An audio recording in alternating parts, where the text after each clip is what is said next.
All right, I'm picking this episode up where the last one left off just a week later. So I'm at this peak on the same trail I finished off on last week. 741 meters up. That's a pretty good fucking height. Luckily though, just the way this place is laid out, my classic above 500 meters makes me freaked out. A lot of the mountains in Japan got very steep and scary. Luckily, this one just doesn't feel that way. I feel fine, so that's good. But yeah, I wasn't sure exactly what the height was last week because I bailed out right before that marker. But I presumed it was somewhere along those lines because, it's pretty fucking high. Because what happened last week, so this trail, I'm afraid I don't know the mountain name, but it's quite easy to find. If you go to the Urimji Reservoir, Uirimji Reservoir, it's probably the most famous area of Jecheon. Jecheon is the city I'm in. If you go a little north from there, there's a second lake with a weird artificial castle in it. There's a park in between the two things. So the washroom in the park is on the east side of the park, and there is a path up into the mountains just past the washroom. Pretty easy to find. And I am just northeast of Semyung University, Semyung. And in fact, just a bit southeast of the campground where I got stymied last time. So basically, I started off walking up past the second lake, past the weird artificial castle, up along this little river path. But unfortunately, it was blocked off for construction at this time that I'm here. But by the time this podcast comes out, don't worry about that. It'll be all over. But I guess I'm basically going along that same route, just a little bit south of there because I'm going along the ridge of a mountain instead. But I didn't know this was here or how to get here. I was just kind of exploring around. Kind of what I've learned about being in a smaller city. Jecheon is very, very, very small compared to Seoul. 2 Starbucks as opposed to 2,000 Starbucks. I wonder if there's 2,000 Starbucks in Seoul. That sounds like an exaggeration, but there might be. There's a fucking lot. I don't know, there's probably 500. Again, that sounds insane, but I don't know, there's a lot. There can't be 500. I don't know. Who cares? Jecheon's small. And the irony is I thought maybe this would make nature easier to get to and more accessible. But it was actually tougher because the subways in Seoul really help you get to all of the nature stuff. So I just found this path by happenstance because I was on my way to the washroom. But it was like 3 p.m. by the time I started.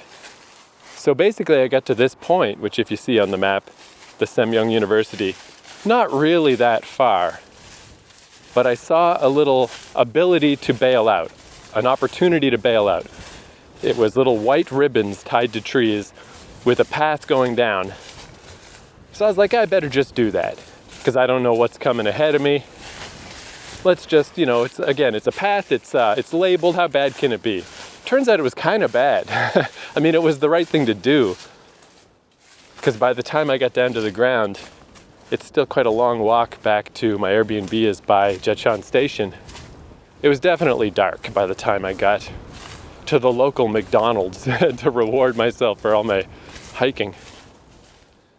One huge difference between Japan and Korea, I never did fast food in Japan. Even though I only ate convenience store food, it was still, sushi rolls and cool, weird. I don't know, I felt like I ate pretty healthy in Japan, all things considered, for being a convenience store guy.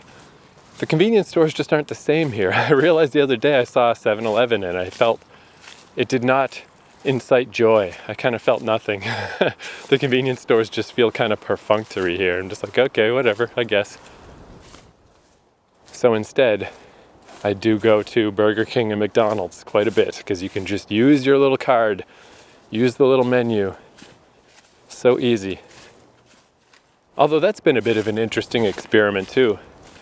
I've always had fast metabolism. It's definitely slowed down, but I've been eating fast food. I mean, look, I'll just level with you. Pretty much every day. But it's like an interesting counterbalance. I'm a little worried about the sodium levels. The salt levels probably kind of bad. But beyond that, just the quote-unquote unhealthiness of fast food, whatever. You eat it once a day and you counterbalance it with literal climbing mountains. I am doing fine. I have not put on any weight at all. I just have my one fast food meal each day. Beyond that, I just kind of snack. So I'm not eating an especially large amount for the entire day. And I'm putting those calories to use. I fucking love these boots I bought, by the way. I bought these boots in like the shoe district in Seoul. I don't remember the name of it, but it's a little northeast of City Hall Station. And they're fucking wonderful. I'm passing some various power type buildings with barbed wire fencing around them. I passed one earlier, now here's a second one, but it seems like the path continues along okay. Ooh. I was saying I don't feel the heights right now, but looking up at a tower, that does it. It feels bad. My fear of heights is so weird that in Grand Central Station, which is, ground level, you go into the main concourse, you're on ground level. 0% scary. But it has this enormous domed ceiling with little flagpoles way up at the top edges of the wall. And I remember I used to stand sometimes in the middle of the concourse like a fucking gawking idiot, probably in everyone's way. But if I just stood in the center of that big open room and looked up at these flagpoles way up, I started imagining that I was somehow clinging to one or hanging from one, and I could get scared. I could give myself the fear of heights, horrible twist in the stomach, just by standing on the ground. It's like, holy shit. It's kind of how it feels to look up at that tower. But yeah, the other day, like I said, it was 3 o'clock when I started this hike, so I figured I shouldn't push it because I didn't know what was going to happen. I'm pretty far from town no matter what. Today, I got here at about noon, and it's about 2 o'clock now. So, not bad, well ahead of the sun. So I'm going to continue on and see what happens, because what happened last time is 741 meters is no joke. And like I've said many times, and will continue to assert, going down is worse than going up. Going up was really steep here. The first peak is 640 some meters up, and it's less than a kilometer long. So yeah, if you want to get out your graph paper and figure out to get 641 meters up in less than a kilometer, what is the steepest level of that? It's not fucking pleasant, that's for sure. But my classic method, go very slow, breathe super deep, and I specifically timed it out today, that if I just do the breathing in, breathing out, the big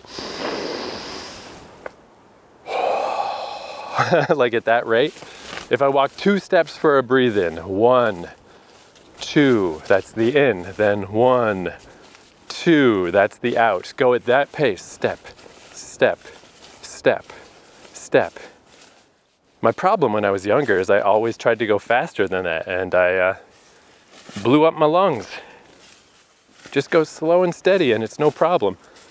So going up, I mean, there's its own unpleasantness, but it's really not that bad. Going down, just right now I'm going down this little incline and it's annoying. I keep having to watch my footing and careful I don't slip and slide.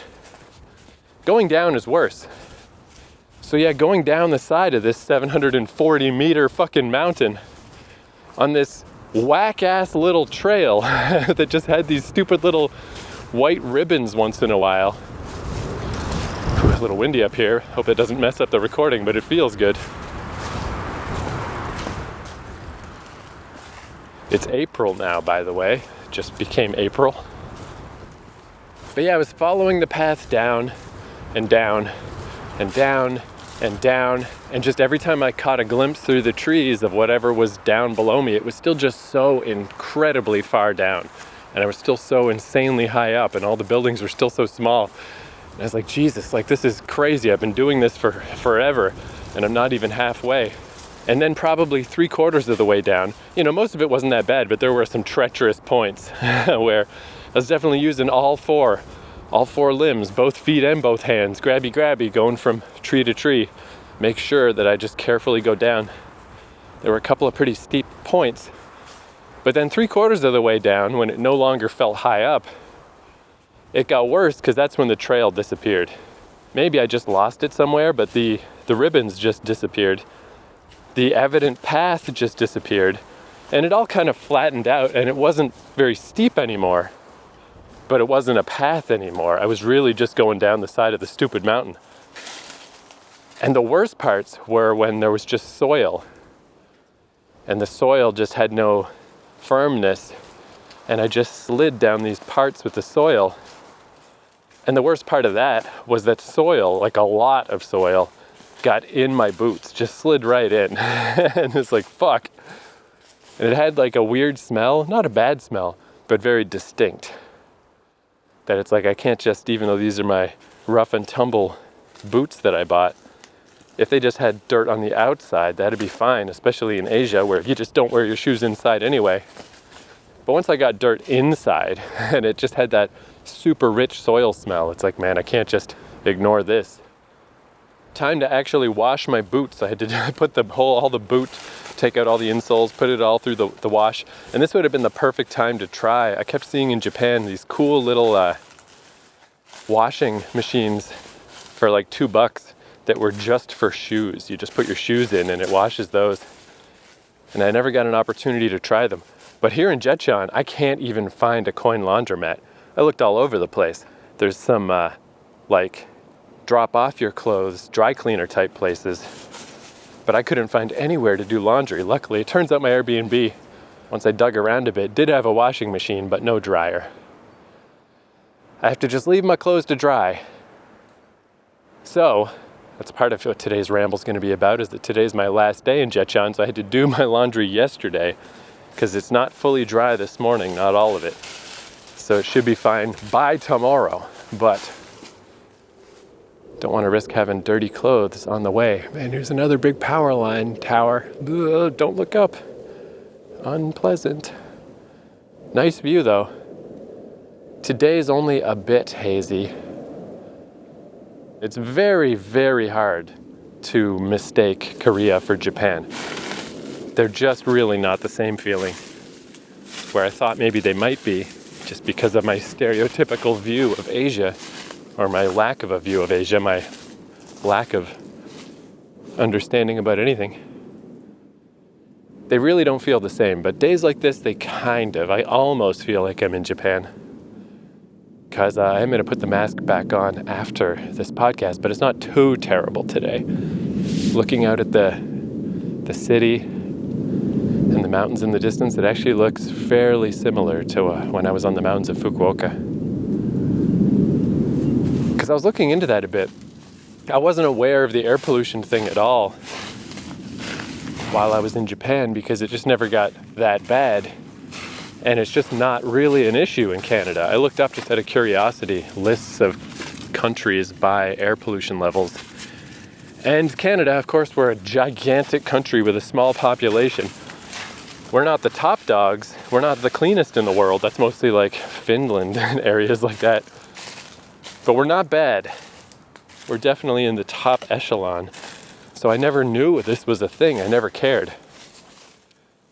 So I was like, how is it so bad in South Korea? Not just in Seoul, but here in Jecheon, and I've been keeping my eye on Busan, and sometimes Busan is worse. Usually it's a little better than these places near Seoul, but sometimes it's actually worse. And I was like, how is it the case that it's such a problem here and not in Japan? And it turns out it kind of is a problem in Japan, just not enough for me to have been aware of it. Like when my friend Brad lived in Fukuoka, he was there for a while, And he said there were some days where the air got a little hazy, a little bad. And he said people would blame it on South Korea. And he wasn't sure if they were just like, is that a fair assessment? Is that true? And then when I got here and I told him how it is, he's like, oh, maybe that sort of was true. They weren't just shaking their fists like, darn other country. Maybe it's kind of true. But then again, with South Korea, it's generally coming from China or from the deserts or both. So everybody's just, shit rolls downhill. But yeah, I started looking at the air quality index in Fukuoka or even in Tokyo. And pretty much everywhere in Japan, except northern Japan, does seem to kind of still get hit by this a little bit here and there. Just not enough for me to have realized it was a problem, because that's what I'm feeling today. Looking at the distance, I definitely saw this kind of a haze, very light haze in Fukuoka, because I remember describing it as, it was the second day that I went up on the mountain near Dazaifu. The first day was just beautiful at sunset.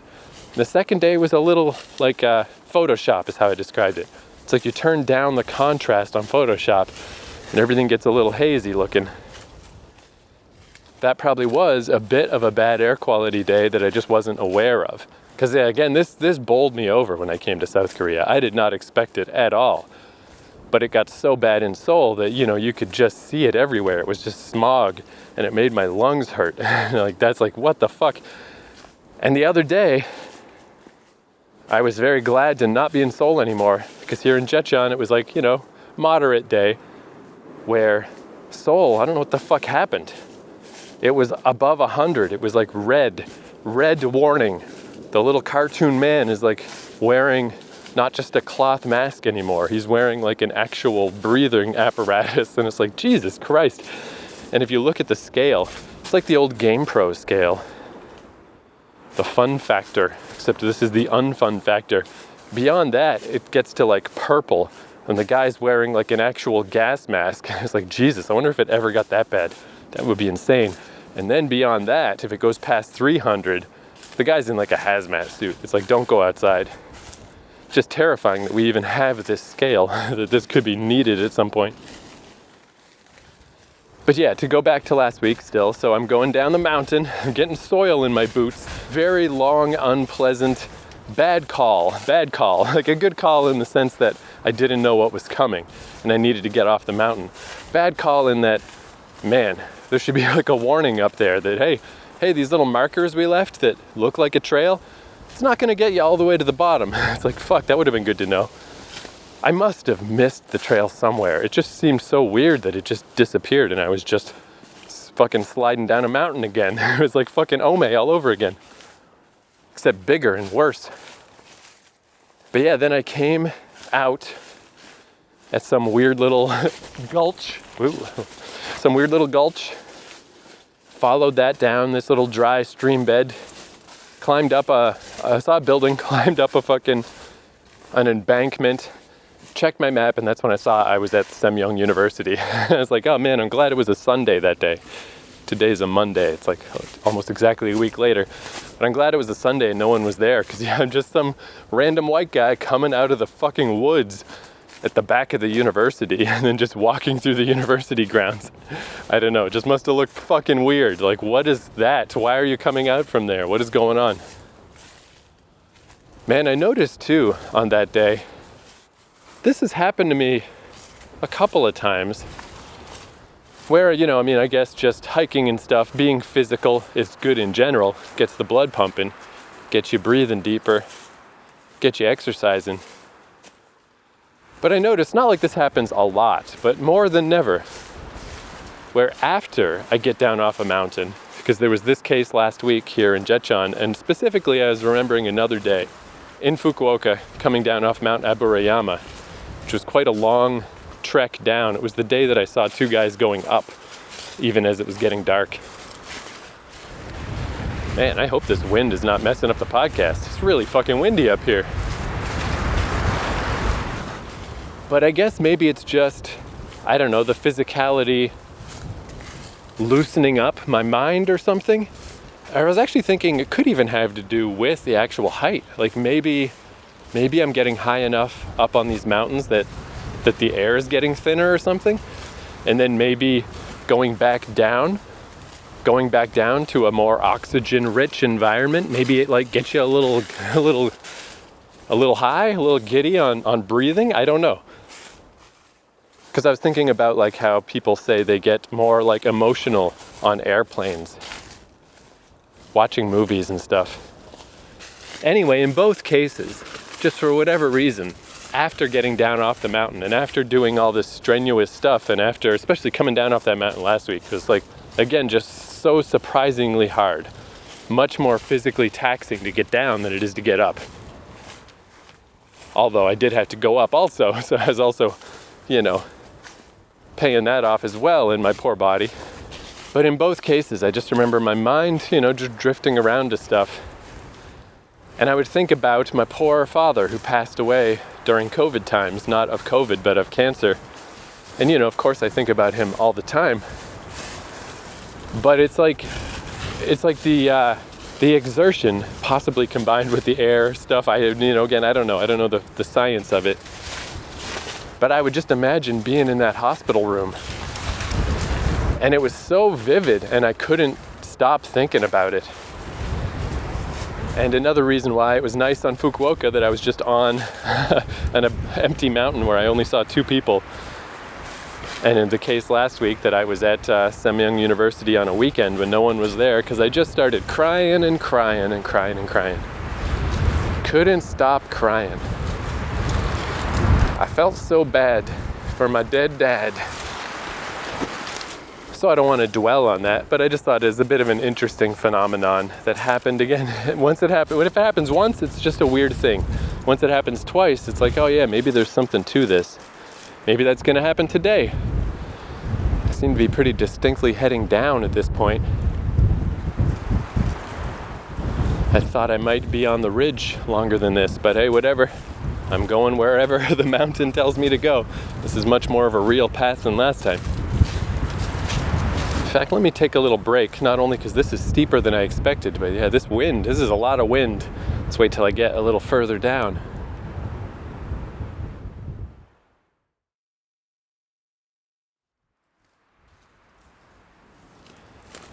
All right, I'm only a little ways further down, but I think I'm on a final descent. I think I went the wrong way, quote unquote. I think this is, there was a case up there. They kept seeing signs that were like 4 kilometers to something, 3.5 to something, 2.7 to something. And I don't know what that something was, because there was one point where I could go 2 different ways. One went toward the city, one went away from the city. And again, just because I just don't know what's going to happen up here, I figured I should trend toward the city. Maybe that was the wrong choice, but again, I don't know, because I'm just not sure. When I was looking at like an overall map up here, there are roads on each side. So I'm like, oh, that's good. There's one of these cases where it's a limit to how lost I can get.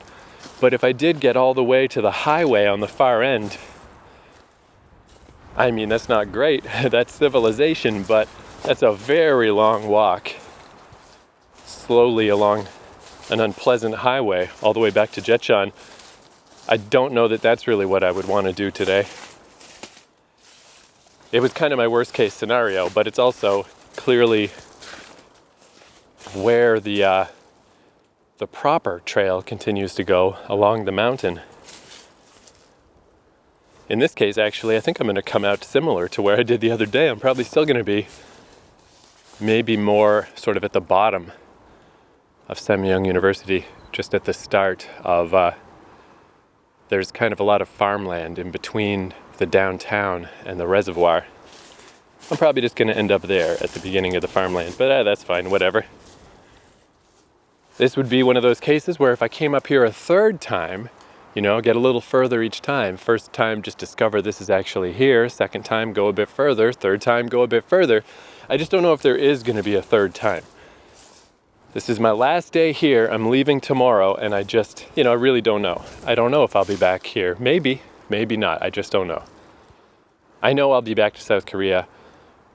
again, I mean, all of my slightly backhanded comments about Korea, it's just the facts. The facts of the matter is I'm gonna be going back to Japan 100%. So, Korea's my little runner-up, my little silver medal. While I'm already over in this part of the world, sure, I'll come back to Korea. But I wouldn't fly all the way to this side of the world to come to Korea. That's just where it is. It's right in the middle. It's moderate. Middle. It's a nice side dish. A nice side dish to Japan, for me, is South Korea. I'm sorry if there's any super lovers of Korea that I'm offending, but hey, everything can't be your favorite. But yeah, this place, I mean, it's not the worst, but again, it's just like, I guess we'll see how Busan goes, but from what I understand, it seems that Busan has mountains of its own, and it's got the seaside stuff, and even Seoul, like, yeah, it's just so weird that you'd think, like, that was my big problem with, like, Toronto and New York and stuff, is if you want to go to nature, you can't escape. It's interesting that in Seoul, even in Tokyo, it's a little tough, pretty long train ride. In Seoul, it's so easy to get to the mountains in Bukhansan and stuff. So it's just ironic that even this mountain right here, it's like, yeah, this is nice and all, but Bukhansan is like incredible. So it's just funny that Seoul has that in the number one spot as well. It's actually better for hiking and nature stuff. How weird, how strange, how nice once you learn how it all works. And yeah, speaking of learning how things work, I was here in Jecheon for 3 weeks, and yeah, it took a week to find the hiking path west of the station by the golf course. It took the second week to find this trail. And now, end of the third week, I'm starting to learn it a little better, but just no more time. And like I said last time, it's just hard to pass through here. If I did come back to Jecheon, it would have to be, I guess, if I wanted to go somewhere even deeper on this train line toward Jecheon. And then I could stop here on the way, but I don't know what's out there. Who knows? Whatever. Who cares? Maybe I'll be back, maybe I won't. That's the point. But, I've had some okay times in this town. Every place, feels a little relevant just because it's a place that I've been, a place I spent time in. Like, it's just interesting that now I know how the place works. I always think it's interesting about travel. Your brain, I think, just automatically develops an expectation. When you look at something on a Google map, or you see the little pictures of a place in Airbnb, like my brain just developed. I knew, like, okay, here's the basic layout of Jecheon. Here's where my Airbnb is, right by the station. Here's some pictures of what the Airbnb looks like. And I just conjure an imagination in my head of what it's going to be like. And then it's just not even a little bit like that. It's nothing like my expectation. And that's nothing to do with here. That happens every single time I go anywhere. But that other version is just still in my brain. I still have that other version of Jecheon that my brain devised that wasn't real. Even stuff like Chiba. Just remember I developed a little idea of what Chiba might be like, and it was nothing like that. But I still remember the fake one that never existed. Man, the exact same thing is happening this time. The path has basically disappeared. I can sort of see a little trail. It's getting real steep. Well, let's see if I can continue to podcast while I go down. I'll just go real slow. But yeah, traveling's a bit of a weird endeavor just in general. It's a bit of a bittersweet thing because you're just moving on, and it's exciting to go to a new place. I'm excited to go hop on some trains tomorrow and go to a new place. And Busan, from what people say, it might be. I still have hope that it's going to be my favorite place in Korea. I mean, we'll see, but it seems pretty nice. But what am I going to do on my last day here? This is it. This is my last chance. And, it's all just like silly little things I've been doing here, but it's like, I could go to the little Daiso, buy some snacks for tomorrow. And then over there, there's, what's the coffee chain? It's called Ediya Coffee, I think. Ediya, which I only recently discovered. I mean, there's the Coffee Bean was the first one I went to, and it was okay, but it is kind of pricey. There's a Twosome place that pops up all over, and that seemed all right. But Adia has touchscreen menus that are actually in English and take my credit card with no problems. Because like at a Twosome place, I tried to use their little machine. It didn't have English, but I figured out how to get to the end. But at the end, you need to put in a phone number so it can alert you when your order is done. And it's like, I'm sorry, I don't have a phone number.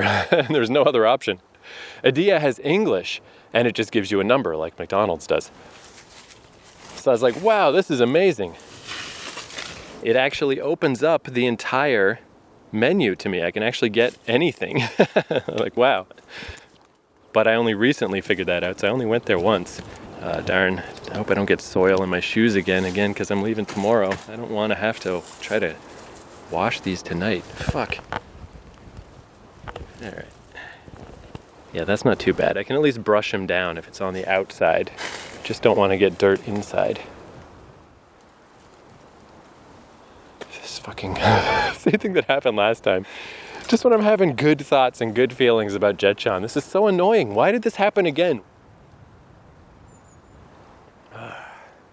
Another upside to Seoul. You don't start going down paths that just diss a fucking pier, because the paths are actually used by people and maintained.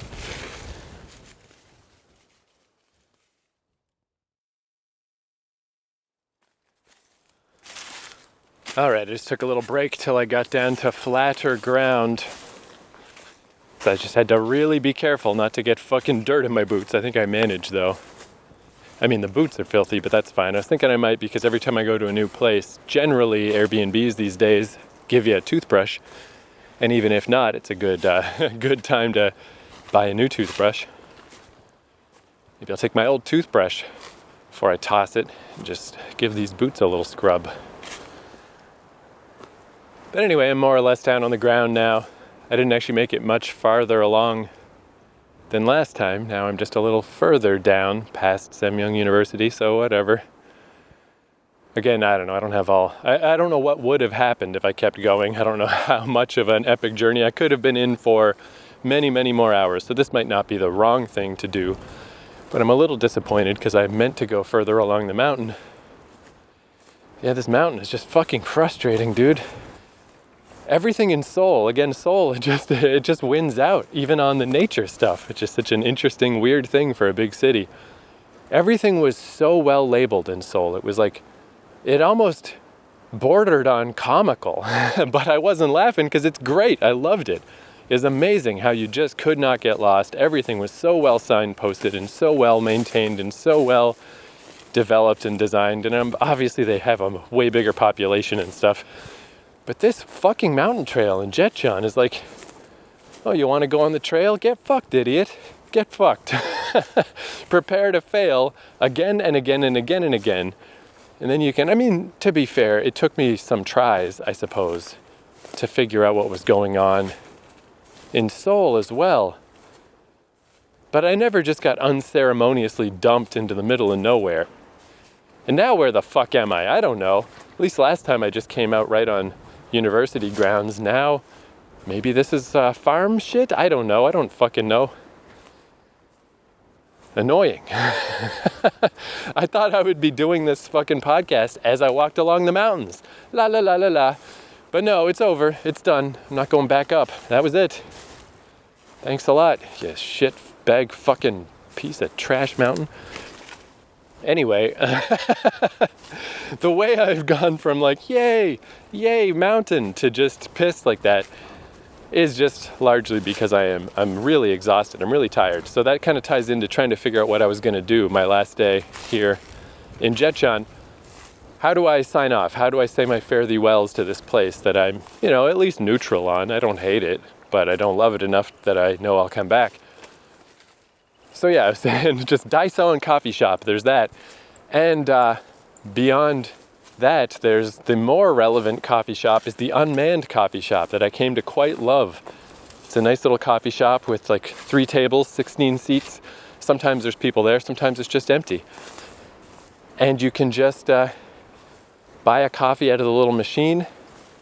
The guy who runs the place did help me the first time to make sure I knew how it worked. And then I would see him there sometimes, and I saw him at the local McDonald's, and it's like, hey, that was my dude. I know that guy. And I really enjoyed going in there. It's right on the way from Jecheon Station. If you go west, there's like a little police station. It's right near there, just south of the Starbucks, on the west side of the river. Unmanned coffee shop, right before the hiking trails there. I loved that place, so much so that, I kind of learned how it all kind of worked and stuff. And I saw the guy's so diligent about keeping it all clean and maintained that when I was there the other day, there were some ladies there who I guess didn't quite know how it all worked, because they left their cups when they were done. Instead of putting them in the proper little cup dispenser garbage, they put them in the container at the door that was meant for umbrellas, but it does kind of look like a little waste paper basket. So after they left and I noticed that, I just, I took their cups out, I put them in the proper place. I noticed that they'd spilled a little bit on the counter, so I cleaned it off. I just was like, yeah, I like this little place. Let me help maintain it. So I thought that would be a good place to go. That would actually probably be the best place to go on my last day. That's the place I most kind of liked, or sort of took on as my own while I was here. Unmanned coffee shop. I really like that concept. Because, it's one of the reasons I've been doing so much fast food. So I don't have to, just talk to the clerks and stuff. It's easier here than in Japan, but it's just when you do find someone who doesn't speak English, it ain't easy.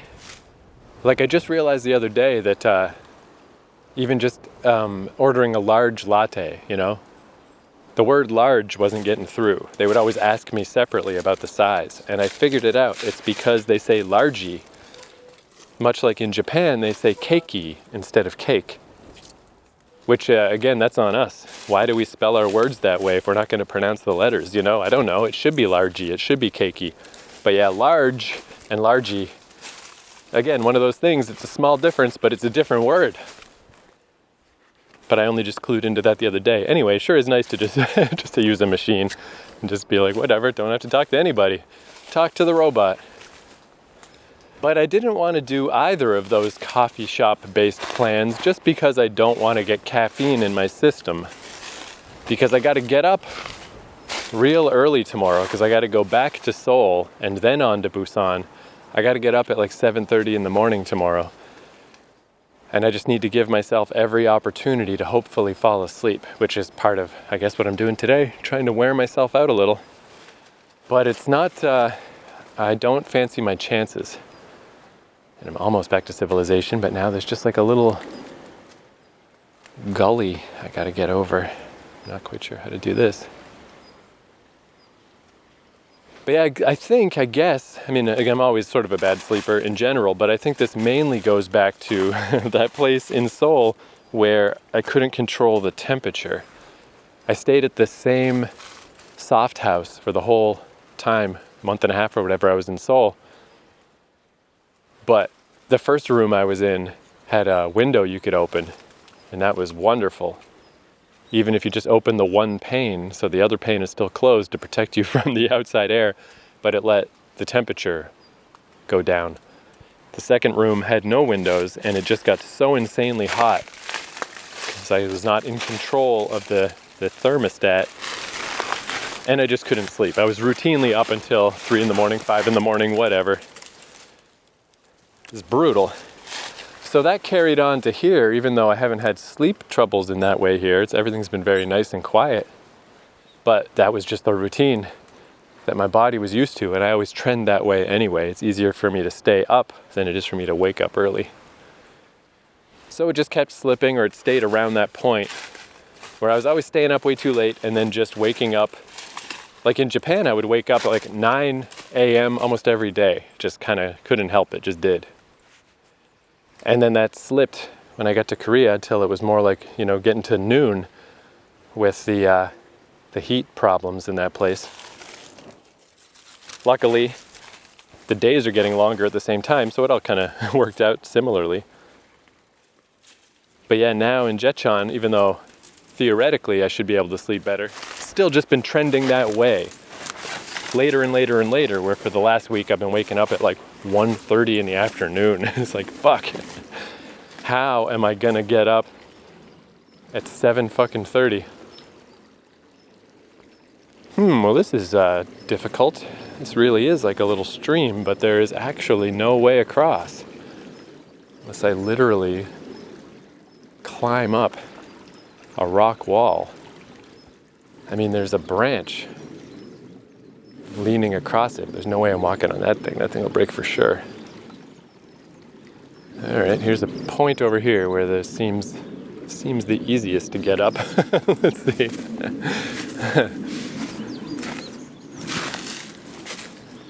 But yeah, then I had in the back of my mind, like, it would be kind of cool to go try to do this hike again. It's my last chance. I didn't really think I would. But luckily, I mean, I definitely was still up way too late yesterday, but I woke up, when did I wake up today? 10:30? Like, not that bad, relatively speaking. And I actually took the bus today for the first time. As I was leaving, I saw the right bus to go to the reservoir going by. So I'm just like, all right, fuck it. I've never taken a bus before in Korea, but this was my time. I got on, and it sounds like such a little thing just to take the bus, and it turns out it was. I just had my little T-Money card, saw the thing, boop, cost $1.40 or something, and there we go, we're on the bus. But I also only did it because the bus was mainly empty, because if a bus is full, that's not when I want to learn how the bus works. And I mean, sure, it's like a simple thing to take a bus, it's not a big deal. But just when you haven't done something before, it's amazing how many things can potentially go wrong. Like I always think of in Toronto, I don't know if they're still this way, but the buses used to work so that for the back door of the bus to open, you had to step down onto like the two little steps that go down. You had to step down onto the first step.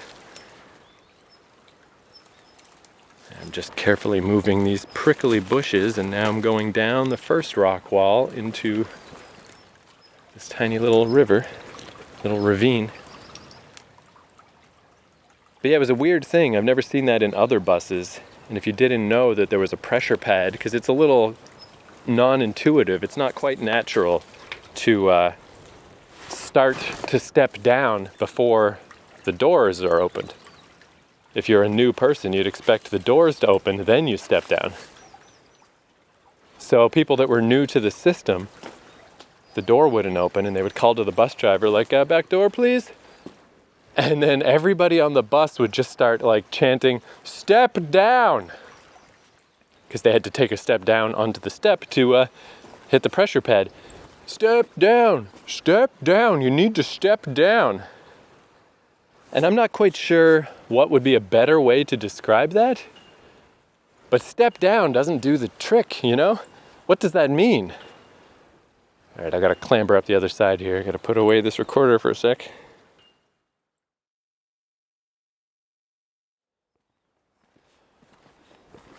All right, I made it up. I found some, there were some roots sticking out of the side that could withstand my weight that I used to climb up. It wasn't so bad. Now I'm on a nice little country road, a little dirt road that's about to become paved. I can see the city in the distance. This ain't so bad. Expectation is a killer. It's just that I was expecting a bit of a different adventure for today, but this is actually pretty nice. Again, I might have saved myself from myself. Who knows what would have happened if I stayed up on that mountain. But I guess my thinking was I kind of didn't care. Because even if I just got stuck up there all goddamn day, and then I had to walk an insanely long walk all the way back to Jecheon, like, who gives a shit? Because of my sleep schedule lately. I'm probably going to be up till 3 a.m. minimum anyway, because I just can't fall asleep. So who fucking cares what happens today? Who cares if I fuck shit up? Who cares if I, you know, do an irresponsibly long journey on the last day? Who gives a shit? If I get back early and get all tucked in and settled, it doesn't matter. I'm not going to be able to fall asleep, so whatever. But this is actually pretty nice. This ain't so bad. But yeah, the bus. I saw that happen so many times, of people not understanding just a simple little process of how the local bus works, and just that secondhand embarrassment every time, and you always knew that person felt terrible, and just hopefully somebody who was standing closer to them could just say to them, oh, you have to step down onto the thing. Because when the bus in general is just saying, step down, it's just not helpful. It doesn't explain what they need to do. The whole situation was terrible. And just stuff like that. It's like, I don't know. Like getting on this bus today, I just can't help but I feel anxious, like doing new stuff. I held up my T-Money card and just said, hey, can I use T-Money? But the guy made no reaction to me whatsoever. And then I saw the thing and like, okay, luckily that worked. Then I went and sat in a chair and I noticed after, a minute or two that those chairs at the front have different colored seats. Maybe it was just coincidence. I don't know.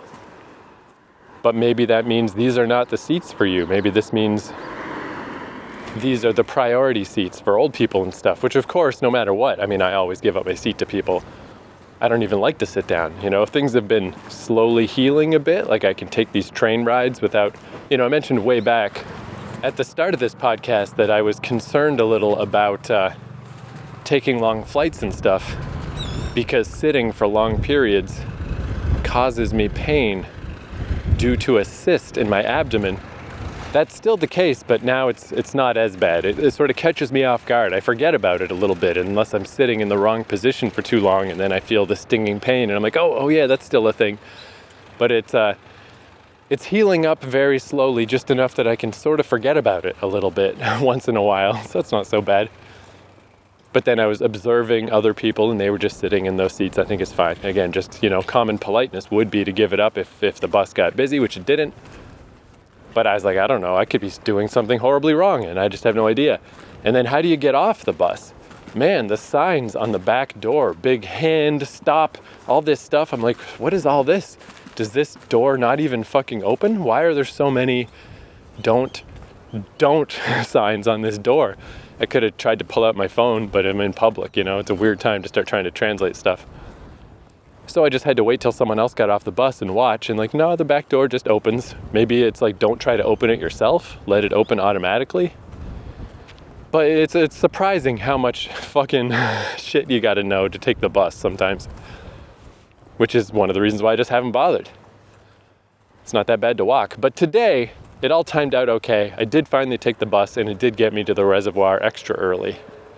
So I was like, all right, fuck it. Let's do the mountain walk, because it was something I wanted to try to get deeper into the mountain. I gained even more time with the bus. And like I was just saying, I didn't really care if it went wrong. So what if I somehow go on some epic journey and it's 11 at night and I'm on the other end of a highway somewhere? It's like, who gives a shit? It's kind of the freedom of having your sleep schedule be completely fucked, is that tomorrow's just gonna be rough and there's nothing I can do about it. So, it's like all I gotta do is sit on one train for 90 minutes, sit on another train for 5.5 hours, whatever. But that's the irony, is like today I'm very exhausted and very tired, which is obvious from me getting mad about mountains and just dumb shit, getting dirt in my boots. But it's like easier though to go hiking and to expend energy. Like even when you're tired, I find it's just easier. At least this gives me focus. This gives me something to do, something I'm working towards, something I'm focusing on. It's like I kind of forget that I'm so exhausted until I start getting dirt in my boots and I get mad at the mountain. And then I'm like, oh yeah, okay, that's right. I'm cranky today. I'm an exhausted little baby. But I just kind of forget. I guess it's kind of like how going up a mountain is easier than going down. Hiking when you're exhausted is easier than sitting on a train all day. It's going to be such a weird feeling just being exhausted and getting up at 7:30 in the morning and not doing anything, just having to sit on trains, but I'm just going to be in like, horrible zombie mode. Well, that's a pretty nice. I just turned around and looked at the mountain behind me. So that's what a 740 meter mountain looks like. I just came down that thing. Like, that's a pretty neat feeling. That's pretty cool. I was up there. Yeah, there's the power tower that I was looking at that scared me. Neat. That's fucking pretty cool. That's a really nice. That's pretty. Not bad. But yeah, more catch-22 stuff of being a bad sleeper in some ways is kind of why I like to travel, because, it is tough, and it's like you're going to a new place all the time and new sleeping arrangements and different weird schedules and having to get up at weird times when you got to travel and whatever. But I kind of like it because what do I care? I'm going to be fucked anyway.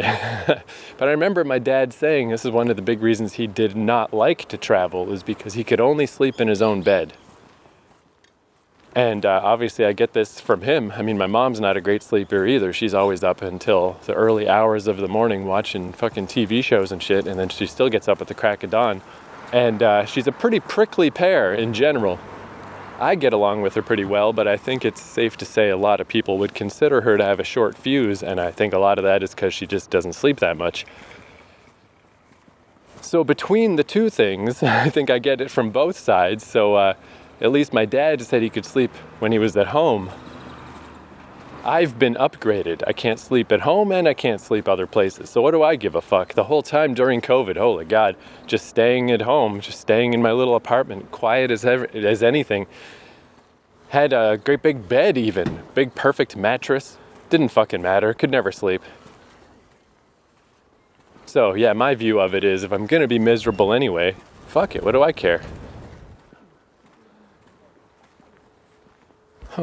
This building, a lot of the buildings here and in Seoul, on these big apartment buildings, they say on the side of them the name of the building or the neighborhood and the address. And this one is Booyoung, Booyoun. I was saying Booyoung 101. Oh, and there's an actual traffic light down there. Okay, I guess I should go that way. That's back to real civilization. There goes a bus. Yeah, I don't really quite know where I am, but I'm somewhere that's civilization again. Yeah, I'm actually approaching this river now that if I follow the river quite a ways, but if I keep following it south, which I gotta go that way anyway, I will eventually get to the unmanned coffee shop, and I suppose I could go in and just get something like a hot chocolate, just get something without caffeine in it. But I don't know. Maybe that's excessively sentimental to just, gotta go back to the unmanned coffee shop. Like, who gives a fuck, man? It's just a place. It's a place I liked, and I like that guy, but I don't need to pretend like, it's so important. Oh, the unmanned coffee shop. Whatever. I don't know, like, did I have a greater point about not being able to sleep? I don't think so. Just, tomorrow's gonna be fucked, no matter what I do. I guess that's all, just that's a weird...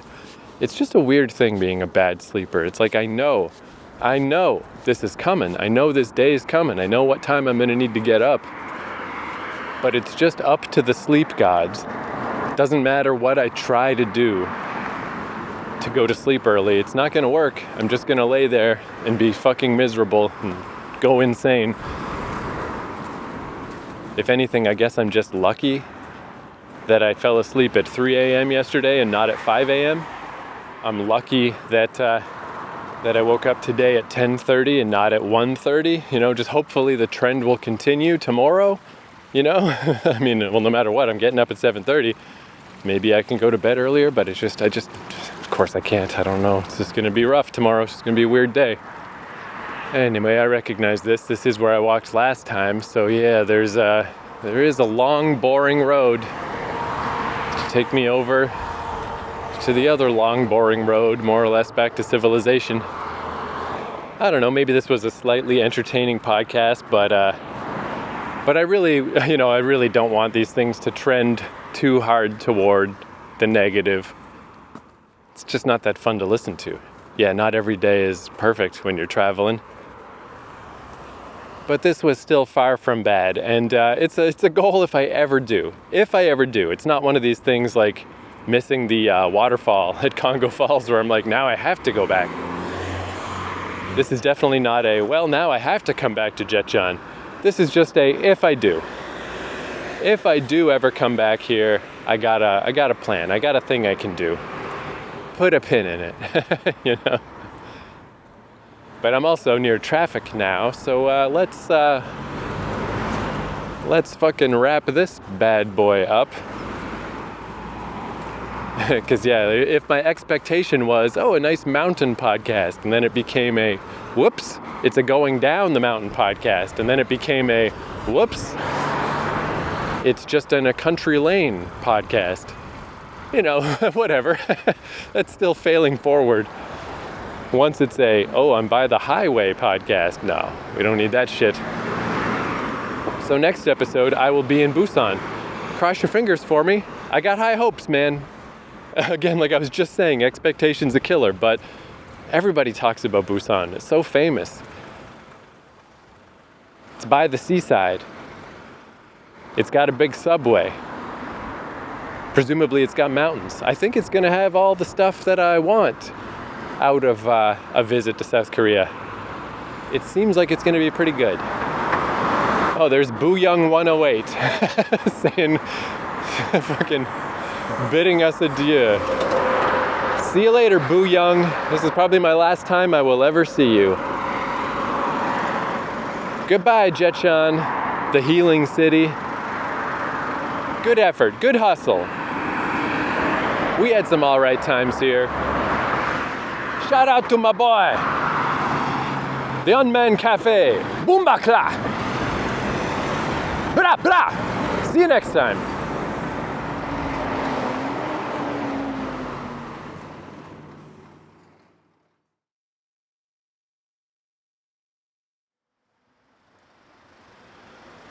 All right, it's the next morning. I'm standing outside Jecheon Station, and I actually got, I don't know. I woke up at like 6:30 in the morning, but I fell asleep by, like 1:30, which is amazing. Like, that's way more sleep than I was afraid I would get. I was really afraid I'd be up till 4 or 5 in the morning, because that's just what's been happening lately. It's been a nightmare. I'm actually feeling pretty good. And I was having a really tough time figuring out how to get from here to Busan, because in the Korail, the Korea Rail website stuff, basically if you choose a route that doesn't exist, it just gives you an error. And I got enough errors in a row that I just gave up. Stuff that I thought should probably exist and didn't. And I was like, whatever, dude, I don't care. Just take me back to Seoul, I'll start again. And it's a pretty small country, so it's not that big a deal. It's 90 minutes back to Seoul and then 5.5 hours to Busan. But I'm here, I got like half an hour before my train gets here. I was just watching the arrival stuff, and I saw, what's the name of... Anyway, there's when I got my little T-Money card, I got a little subway map that came with it that I've got tucked away just in case. And it has the other cities that have subways. So it's only Seoul and Busan that are relatively large. Busan is actually a lot smaller than Seoul. But there's a few other, 2 or 3 other much littler cities that have small subways. One of them you could get to from here. And it's like halfway to Busan. Surely I can figure it out here. What am I talking about? It starts with a D. Daejeon, Daejeon. So that would have been a little better. Probably wouldn't, I don't know how much it would save me ultimately. Maybe an hour, I guess. I don't know. I guess it probably doesn't really matter, but I probably could have gone from here to Daejeon and then to Busan. Would have been a little bit less of a full day of travel, but whatever, it doesn't really matter. But that had never occurred to me. I could just, what a weird fucking boots on the ground way to figure out where you could go just to show up. Because I came back to this station several times because there's a little coffee machine here, one of the little 50-cent coffee machines. And if I just needed to use the washroom or something, the station's right here. But just to stand there and look at the arrival screens and see where you can go. That didn't occur to me because I set this all up right after I got here. As soon as I got here, I was like, okay, let's make plans to get out of here. Poor old Jecheon. But that would have been a funny thing to do, just come here and look at the screen and figure out where to go. But hey, whatever, it doesn't really matter. Just a funny thought. But yeah, yesterday, it's funny, I think I really was just a little cranky from being tired because that day, as quickly as yesterday evening, I already started feeling better about it. Of just like, yeah, that was actually pretty rad, I didn't walk as long on the mountain as I wanted to, but the little walk down wasn't that bad. It was a lot easier than the first time I tried to come down the side of the mountain. And then that little walk was really nice, and then walking through all of the farmland stuff, they've got like a little, just little walkways set up that people just stroll along, and I don't know, it was nice. It was a very nice day. And then by the time I got home, I got all my shit together and got everything all prepared to travel. I mean, it was actually pretty late in the evening. It's definitely better that I didn't spend the whole goddamn day walking on a mountain. I just had it in my head that I was going to be up till fucking 5 a.m. or some shit. It would have been such a bad... It all worked out really well. But anyway, to send off Jecheon in a slightly better context, the lady who... it's a lady and her husband that run this Airbnb I met. Miran is her name. And I only really met them one time, but they were super nice and helpful. And it was funny because we couldn't speak each other's languages at all, but it's just funny how easy you can pantomime. Like they had a little mini desk and they're like, hey, you want this thing? And I was like, oh, okay, yeah, because I've just been doing this. And I just demonstrated that I'm just sort of sitting on the floor and using the bed as a desk, which is actually really nice when you have a heated floor, the way they heat the floors here. We had our little, that's a funny thing to do. Here you go, have a desk. Anyway, very nice people. So I just sent a message saying I'm all checked out, had a great time, visited Jecheon, thanks for everything. And her reply was, oh, you did, you left early. You must have had a lot of inconveniences, which to be fair, they were doing construction on the building. And there was, again, that was my own fault because I was sleeping until 1:30 in the fucking afternoon. I did have to try to sleep through construction noises sometimes, but it was not unreasonable. I was the one with the silly schedule. You must have had a lot of inconveniences, but thank you for staying well. We hope that your memories in Jecheon will be a good memory.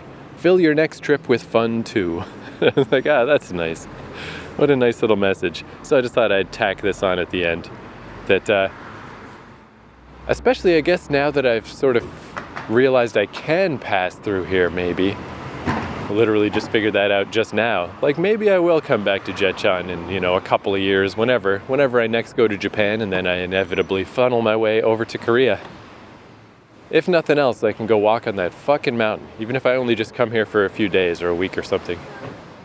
But yeah, maybe I could come through here and then go to one of those other slightly larger cities. I just got to figure out where I can come to from here. There is places, it's just tricky. It's just tricky to figure out how the transit works. Anyway, fare thee well, Jecheon. We didn't have the worst time. It was all right. It was all right. And I also wanted to mention, because I was pontificating yesterday about how many Starbuckses there might be in Seoul. And I said 500, and I was like, it can't be 500, that's insane. But last night, while struggling to sleep, before I finally had the discipline to just close my eyes and stop fucking Googling random shit and whatever, I was like, let me just check that. Let me just look that up. And it turns out there are over 600 Starbucks in Seoul. So I was actually undercutting a little bit. It's like the 4th largest country in the world. They said Japan has more Starbucks than Korea. However, Japan's population is double Korea's. And obviously America's got to be one of them. I don't know what the other one is. But yeah, there is a sick number of Starbucks. It is insane. It's like 23,000 people are employed by Starbucks in South Korea. And the number of cafes in general is, I think, 18,000, I think they said. Was that just in Seoul? Wouldn't surprise me. They're fucking everywhere. But yeah, this little silly article I read was like, 18,000 cafes, each one more beautiful and quaint than the last. And it's like, dude, if each one is more beautiful than the last, then the first one must be shit. What a dumb thing to say. It's fucking Anyway, I better go get ready to go catch this fucking train. So there we go. Little coda. Little coda. Expectation, man. I just think that really is the thing. Expectation doesn't tend to make your day better. Because, yeah, yesterday, what a fine little day. And it was only because I had a different plan in my head, which would have been way worse. Yeah, I would have got back at like 11 or midnight or some shit. What a terrible idea that would have been. So I had a different plan in mind, an actual better fucking day shaped up, but I just was having a little bit of a hard time seeing it at the time. Yay, life lesson. All right. See you next episode.